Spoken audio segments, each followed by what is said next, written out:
Alors, à tous, comme promis, le commissaire électoral Iafan Rahman intervient sur Radio Plus. Iafan Rahman, bon après-midi.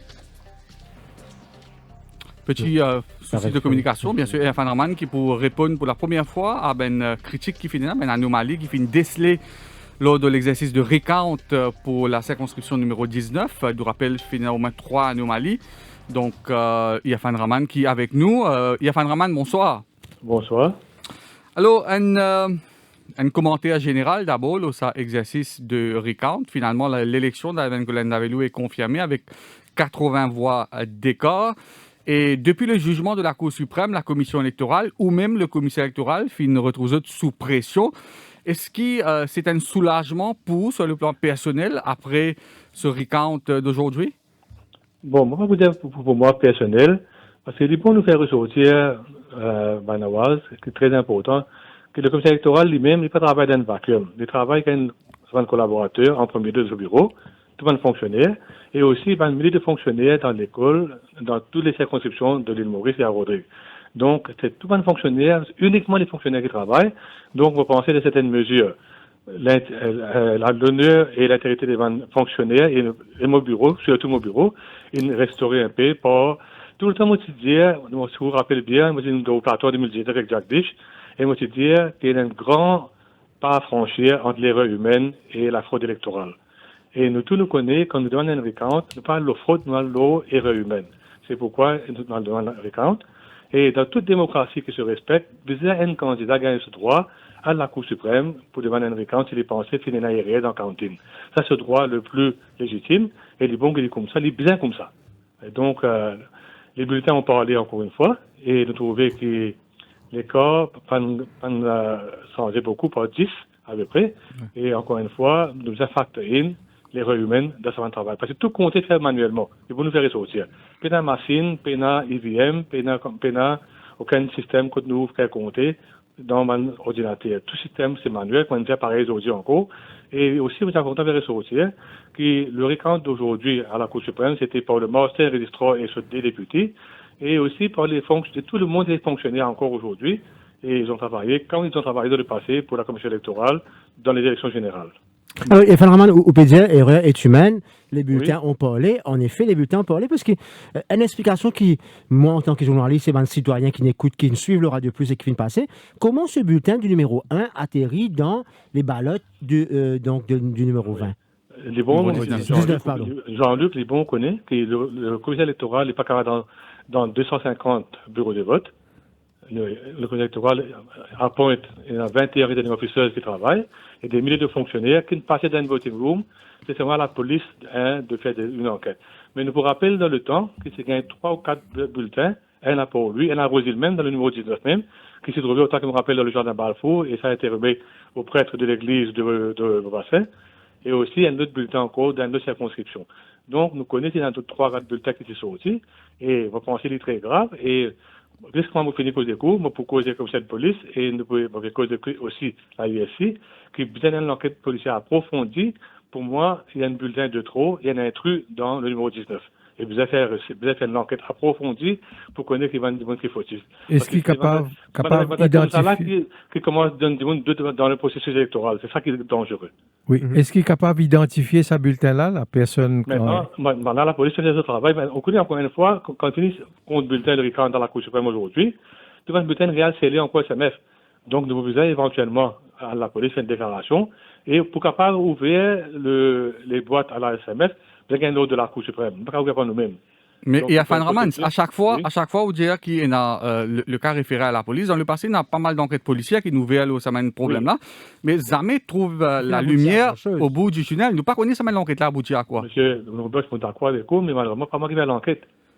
On aurait fait la caisse à la police. Maintenant, c'est à la police de prendre notre responsabilité vers l'enquête d'une façon, dans les temps raisonnables. Et faire nous connaître ce qui est arrivé. D'accord, mais nous attendons la police de ce travail. Et quelle est l'explication pour vous par rapport à 73? On va pas occuper l'élection et faire l'enquête de la police au terrain, malheureusement. Quelle est votre explication, vous, Fan Rahman, par rapport aux 73 bulletins qui On t'a fait ressortir qu'aujourd'hui, le recount a été fait par le master de la Cour suprême et ses députés et ses officiers, par ordre de la Cour suprême. Dans le jugement du bureau, il est clair. Mme Nagane et M. Moutou donne l'autre, le master pour faire le recount. Donc, moi, j'étais un simple observateur, même pas avec des agents, j'étais là comme un simple observateur. Le master est sur l'équipe décidé de faire un recount de cette façon, mais moi, ça compte à faire ressortir quelque chose de très, très important. Après chaque élection, tout retenir officiel de toute circonscription, quand je finis notre counting, le seul bulletin et ban réquisite électoral, par exemple, ban counting sheet qui séparent les agents, et je ramène ça dans SMF à Bacqua pour garder.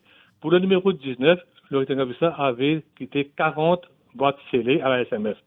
Et ce matin, à la suite de l'ordre de la Cour il demande moi remettre cette boîte scellée-là au master de la Cour suprême, chose qui a été faite ce matin, du final le matin à 7 heures du matin, le master de la Cour suprême, ce député, le chairman de la ISC, moi-même, les deux candidats et leurs agents principaux, nous, tout le monde était ensemble dans le SMF, et tout le monde a fait témoigner que les 40 boîtes étaient gardées pour le numéro 19, et laisser-les une cassée dans leur présence.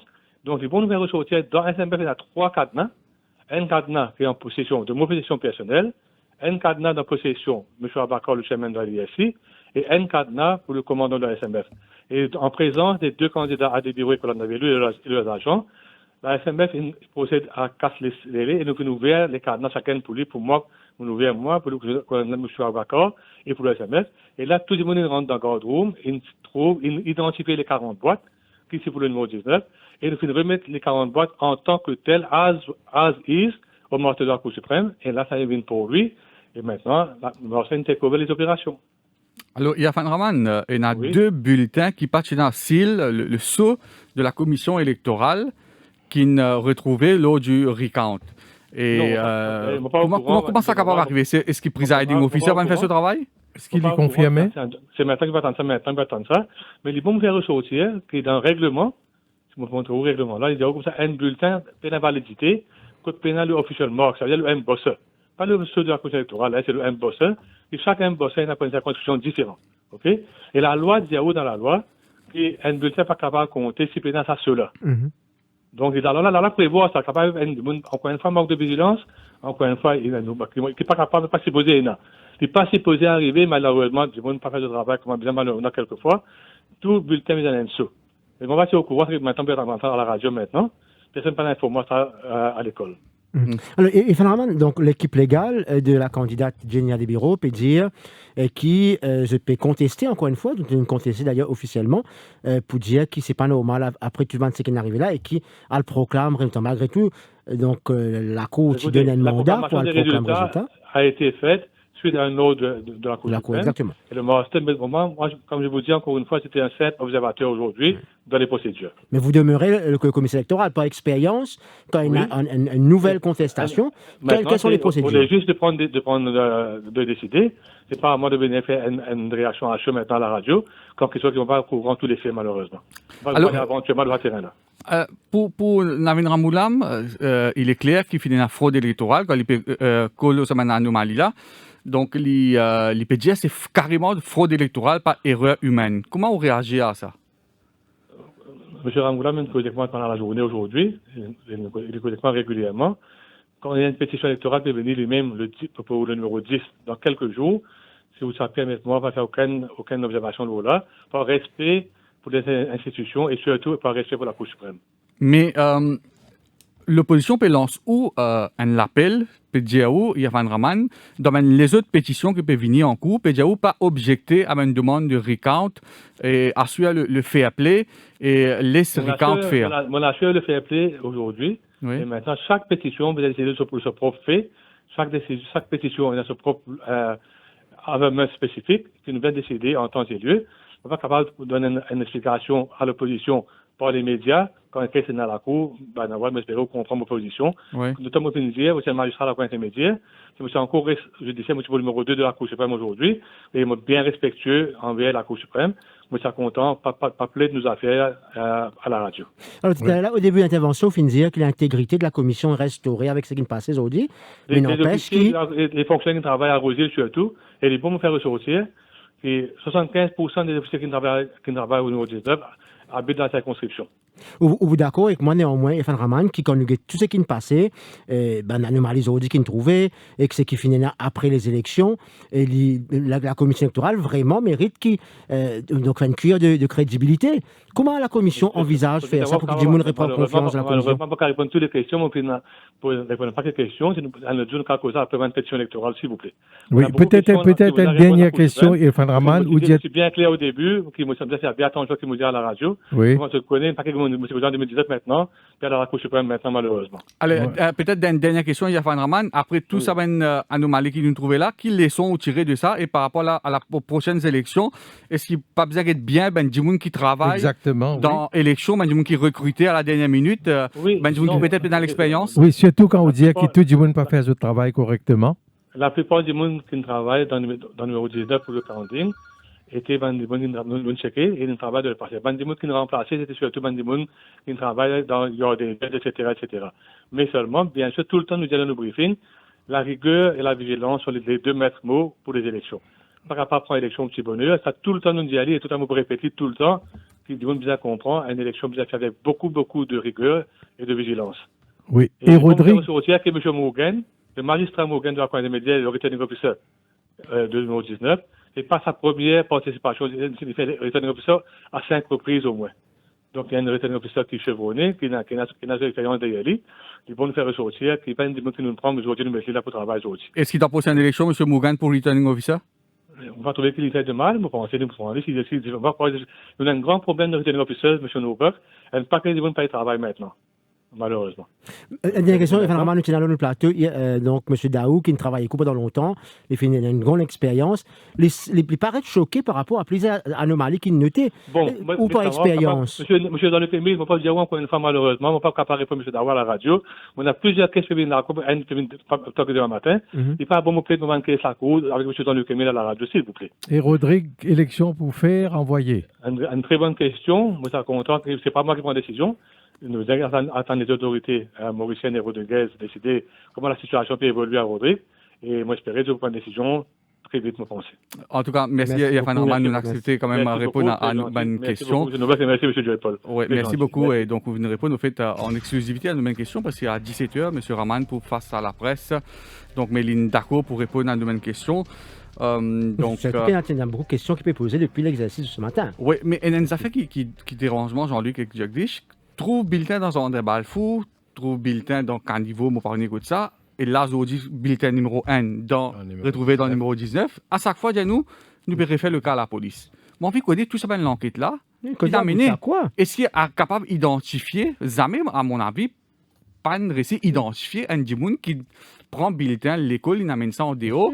Et il est faux probable qu'ils n'arrivent pas à connaître comment le bulletin numéro 1 il atterrit dans le numéro 19. Moi, un bulletin qui soit dans le numéro 20, me dire pour la proximité, quand permet une bonne boîte, admettons capable d'arriver. Mais ils sont dans le numéro N, ils arrivent dans le numéro 19, et en même temps, ils dans une ballotte qui ne comptait. Parce que nous connaissons très bien un bulletin de vote. Et non, on a Jagdish Nawaz, si vous êtes candidat de numéro 1, mais si vous êtes candidat numéro 19, on a Jagdish Nawaz, on a les autres non. Mais comment le bulletin n'a pas passé? Le bulletin n'est pas capable, il reste dans les ballottes. Il y a une explication. Je fais une cause avec plusieurs du monde qui comprend les élections, du monde politicien ou apolitique, je dis si un bulletin fin retrouve là-dedans, il ne va pas qu'avant du monde penser qu'il y a un bulletin qui est sorti là-dedans aussi.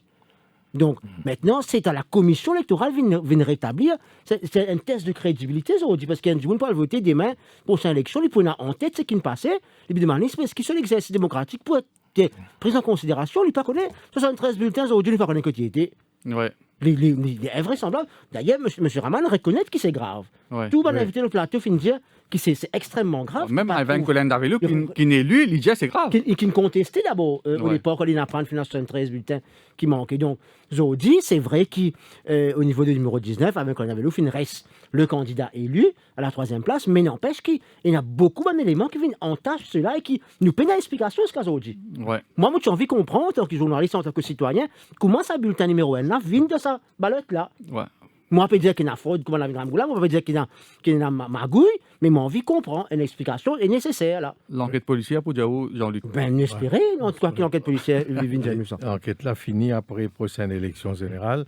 Et bien, explication qui est vraiment donnée, peut-être là aussi, il est tout à fait plausible, dans le sens qu'il n'est pas capable d'être partout. Mais l'équipe en place, si tu ne pas faire son travail correctement. C'est là que c'est nécessaire pour l'avenir. Donc, veillez qu'il y ait une faille dans le système et ben, du monde qui travaille, je parle là-bas simplement pour gagner la location qui la commission électorale payée et je donc fais un travail de vigilance, ce qui d'ailleurs, les deux juges, dans votre jugement, je te bien spécifié. Très faux et très loin dans ce que je te dis. Oui, bien spécifié, donc dans le jugement que je te rendre en faveur d'Henry Count. Alors tout ça pour continuer à faire débat dans les jours à venir, mais nous restons concentrés pour le moment. Le Batsirai, vous nous suivez en direct sur Radio Plus.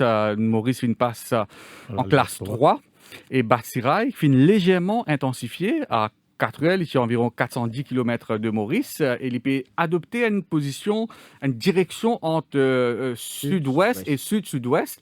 Donc, il représente une menace quasiment directe pour Maurice. Donc, et à son point de vue rapproché, selon Prem Goulop, donc avant midi demain, et un risque d'intensification davantage exister aussi. Et les conditions cycloniques, nous gagnons le vent ce soir, peut-être le 120 km par heure. Oui. Alors, si gagne rafale 120 km par heure dans plusieurs régions, c'est classe 4. Classe 4. Donc, les fins d'assez clair là qui dans une prochaine semaine pour gagner. Tout cyclone qui déplace en direction de sud-sud-ouest, les vignes un gros danger pour Maurice. C'est aussi longtemps qu'ils suivent la trajectoire du nord et nord-ouest côté les peux aller, les pour passer au nord de Rodrigue et de Maurice, mais là ça infléchissement là, il montrait quand même il y a un danger et potentiel. Et d'ailleurs, hier, le directeur de la station météo, Prem Goulop, fin de dire que le comportement, la trajectoire de Batsirai est similaire à celle de Hollanda en 1994. Et Hollanda, tu passes très près. On a même pensé qu'il y a une touche pire. Donc à Maurice, le Batsirai pour passer très près de Grand B ou de Grand Gobe. Donc c'est une trajectoire quasi similaire.